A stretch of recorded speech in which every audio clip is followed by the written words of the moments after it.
บายดีท่านผู้ชมมื้อนี้เราจะพาท่านมาเลาะเบิ่งงานซุ่มหนุ่ม Harley Davidson หรือว่างานซุ่มหนุ่มนักขับขี่ไบเกอร์นักขับขี่ช็อปเปอร์แห่งประเทศลาวอยู่ที่นครหลวงเวียงจันทน์ไปเบิ่งนำกันเลยและนี่ก็เป็นครั้งทำอิฐที่เพิ่นได้จัดขึ้นที่นครหลวงเวียงจันทน์ซึ่งเป็นการรวมตัวของนักขับขี่บิ๊กไบค์นักขับขี่ช็อปเปอร์ Harley Davidson ที่มีอยู่ในนครหลวงเวียงจันทน์ซึ่งได้จัดขึ้นโดยทีมงาน Pitbull Rider ซึ่งเป็นการรวมตัวครั้งทำอิฐของสมาคมนักขับขี่อยู่ในประเทศลาวที่มีหลายสมาคมเนาะเป็นสมาคมนักขับขี่บิ๊กไบค์หรือว่า Harley Davidson พวกช็อปเปอร์ต่างๆมาโฮมตัวกันประมาณ10กว่าทีมงานภายในงานก็จะมีการจับสลากเอารางวัลที่1ซึ่งจะเป็นรถ Harley Davidson ราคา 250,000 บาทเป็นรางวัลที่1และรางวัลสมเสยอีกหลายรางวัลเนาะและก็เป็นที่น่าภูมิใจหลายที่ว่าประเทศลาวเราก็มีนักขับขี่ช็อปเปอร์หลากหลายแบบหลากหลายทีมงานซึ่งว่าหาก็มาโฮมโตกันและหาก็รู้จักว่าประเทศลาวเรานี่มีหลายๆสมาคมที่มักในการขับขี่รถประเภทบิ๊กไบค์และก็ช็อปเปอร์ต่างๆ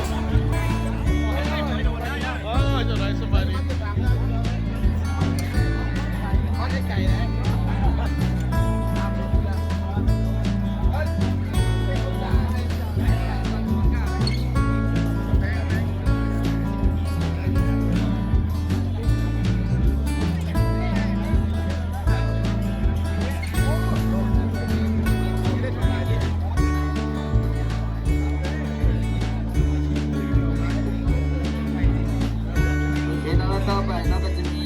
ทีมงานทางโฟกซองของเราจะมาบรรเลงเสียงเพลงให้ดีไปเดียว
นี่เป็นงานซุ่มหนุ่มไบเกอร์ประเทศลาว Harley Davidson งานซุ่มหนุ่มไบเกอร์ทั้งหลายที่มีอยู่ในนครหลวงเวียงจันทน์และต่างในทดแข่งในประเทศลาวเนาะมาร่วมซุ่มหนุ่มกันในมื้อนี้เนาะ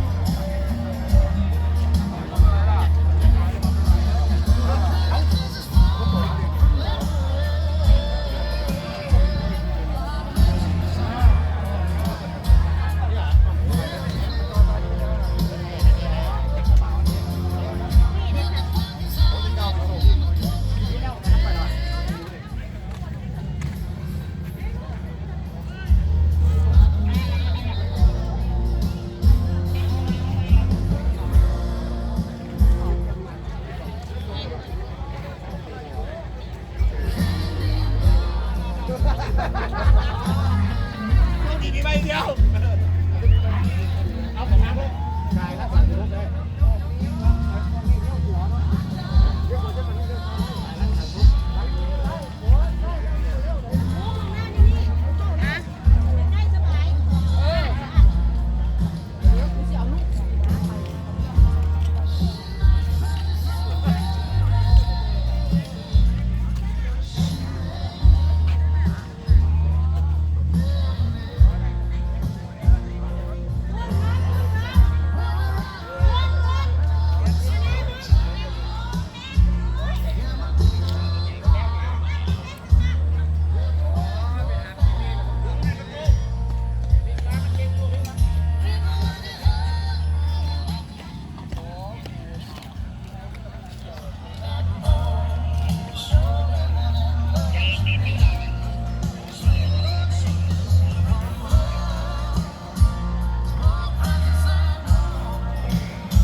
นี้เป็น งานชุมนุมไบเกอร์ประเทศลาว Harley Davidson งานชุมนุมไบเกอร์ทั้งหลายที่มีอยู่ในนครหลวงอีกัน และต่างในทดแข่งในประเทศลาวเนาะมาร่วมชุมนุมกันในเมื่อนี้ครับ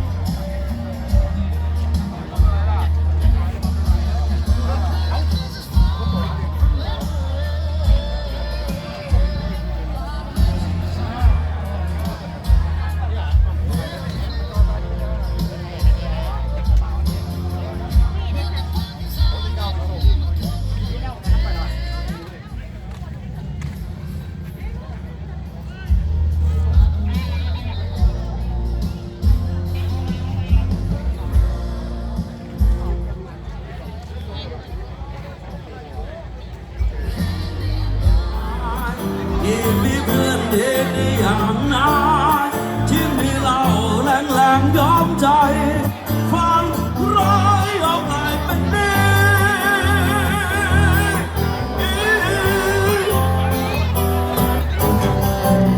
ทางป่าอยู่ป่าเลี้ยวถนนอยากได้ไม่จนก็แค่คนขับสองล้อเกิดมาชาติเดียวต้องเอาเมียให้พอเพื่อชีวิตติดล้อขอแค่เศษสตังค์เติมน้ำมันน้ำเบา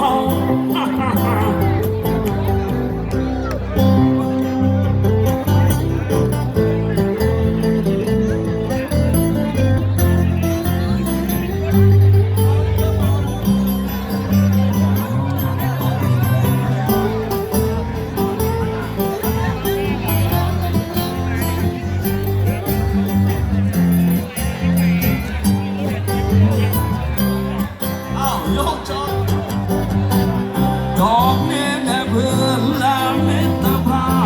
พพี่สาวซึ้งมานานแต่ไม่เคยอธิบายและเกิดมาชาติเดียวคงใช้มันให้พอเพื่อชีวิตติดล้อขอแค่เศษสตังค์เติมน้ำมันน้ำเบาสองโลพอเพียงแค่นี้ก็เพียงพอสองโลพอเพียงชีวิตที่เพียงพอเนี่ยกันนักกันหนาต้องเป็นเอาเลย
นี้เป็นจำนวนรถที่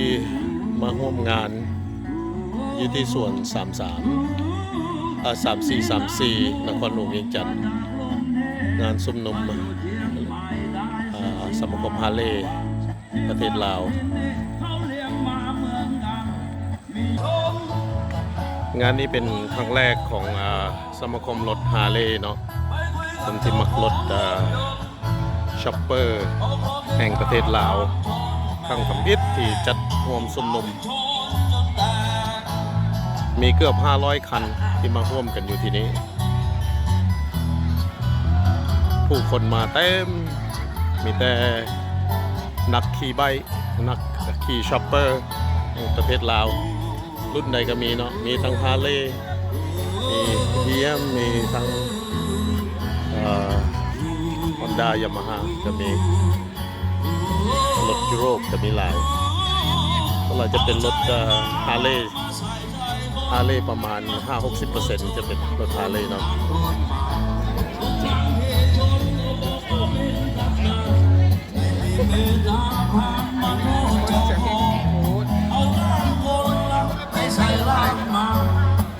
คนตายใครเป็นต่อเป็นรอง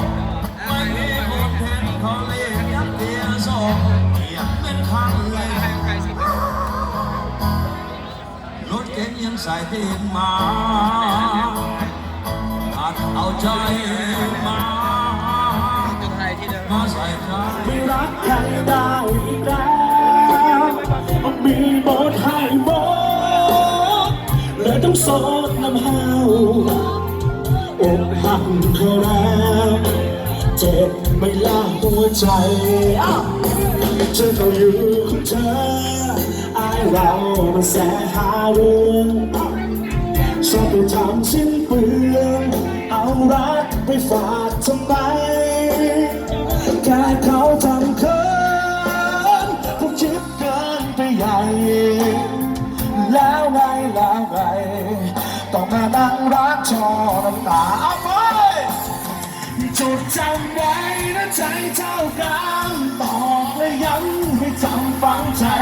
ใส่องค์หินฝังดินเอาไว้อย่ามักง่ายรักใครอีกเด้อ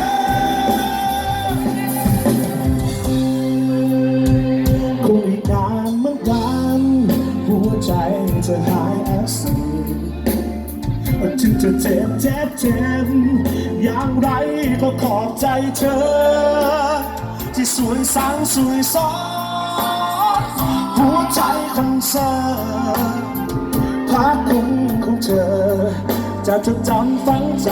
จนตายบอกรักเขาแล้วเขาไม่รักสอบอกหักรักเขาข้างเดียวอย่ารักเขาถ้าเขาไม่รักจะอกหักหัวใจเสียวเอาไปเอาลิ้นกันไปนะลิ้นกันไปนะ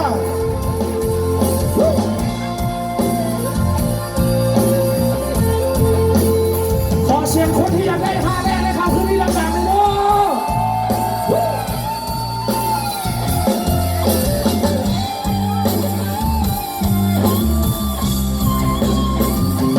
จดจำไว้นะใจเจ้าความเอาบอกใส่องค์หินฝังดินเอาไว้อย่ามักง่ายรักใครอีกเด้อ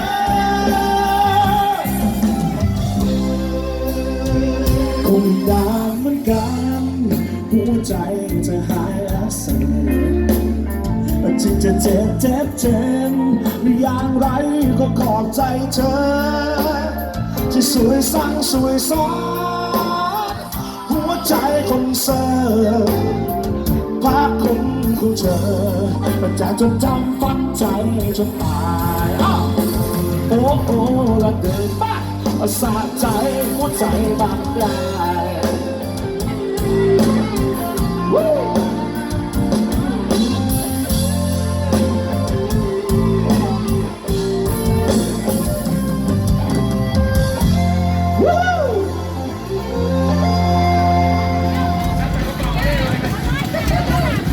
และนี่ก็คือสมหน้าของผู้ดีได้รับรางวัลที่1ในการจับสลากในทางคำสุ่มในนี้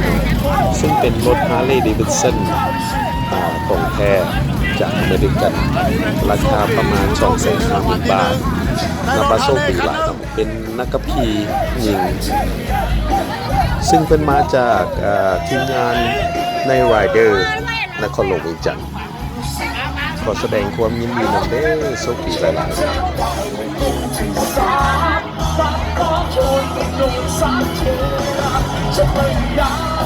ซุ่มนุมฮาเล่ข้ามทวิตของเมืองลาวเด้อนี่เด้อของประเทศลาวครั้งแรกของชอปเปอร์เมืองลาวที่นครหลวงเวียงจันทร์ครั้งแรกในเมืองลาวเฮาเพ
ียงครั้งเดียวสมองลงลาดคลายเป็นการหัวใจก็ไม่ให้หารอดจะขาดเลือหัวเราเดินทางมาชมภาพวิไลงามตาขอเธอพิธาเพียงนิดเดียวเสน่ห์สุดทั้งวิญญาณอย่าเดินคอยท่าอย่าเดินที่หาที่ราชมนี่คือสมนาผู้ที่โชคดีได้รับรางวัลที่1ในการจับฉลากในค่ำคืนวันนี้เนาะซึ่งเป็นนักขับขี่หญิงจากทีมงานในไรเดอร์นครหลวงเวียงจันทร์ขอแสดงความยินดีนำเด้อโชคดี